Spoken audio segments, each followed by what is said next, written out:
Uganda Speaks is a new project in Uganda, and we are mainly looking to document stories of Ugandans who are doing a lot of things, but of course always getting little attention because the media is always looking up to bigger things. And as far as we know, bigger things start small and they just keep growing. So we are a group of young professional Ugandans who are journalists, photographers, storytellers, doing a lot of things. So we come from very different backgrounds with a lot of skills on journalism and new media, and we're actually trying to harness those skills to tell the world our stories. When the KONY 2012 video came out, there was this general feeling that it oversimplified the story of Uganda and also the story of northern Uganda, but also it did not tell the current stories of people in northern Uganda and the current challenges.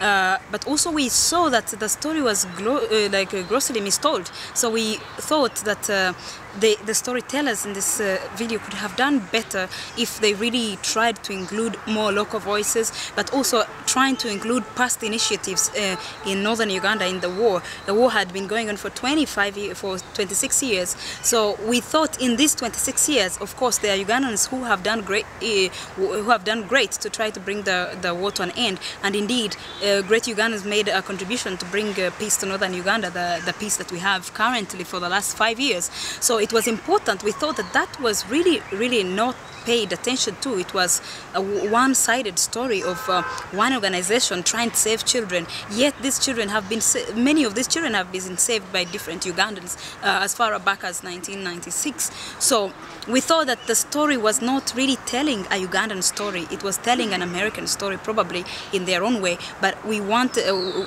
thought that was missing. And if somebody was going to make a video that's trended across the world, it would be best if it reflected the current realities in Uganda.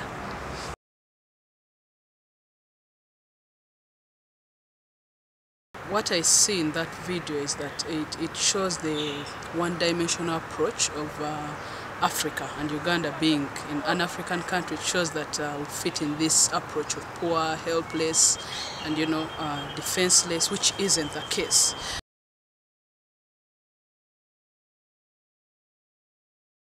Every focus right now, even the government of Uganda, is focusing the attention primarily on how to deal with the nodding disease. It came at a time when KONY 2012 video came out, and I thought it was for a good cause, but the message was very different. It was not the most pressing issue affecting the people of northern Uganda. It was not the most pressing issue affecting, let's say, the adults, and certainly not the most pressing issue facing the children in northern Uganda. If you really want to get involved with the issues in northern Uganda, the actual issues on the ground like nodding disease, like the problems of poverty, of food scarcity, the best way is to engage yourself and is to learn more about the region and about the people. Get on the computer. You can do that. You don't have to come here. You can do that. And only through this knowledge will, I think, the real story of Uganda and northern Uganda and the real legacy and pain of KONY and the LRA really reveal itself.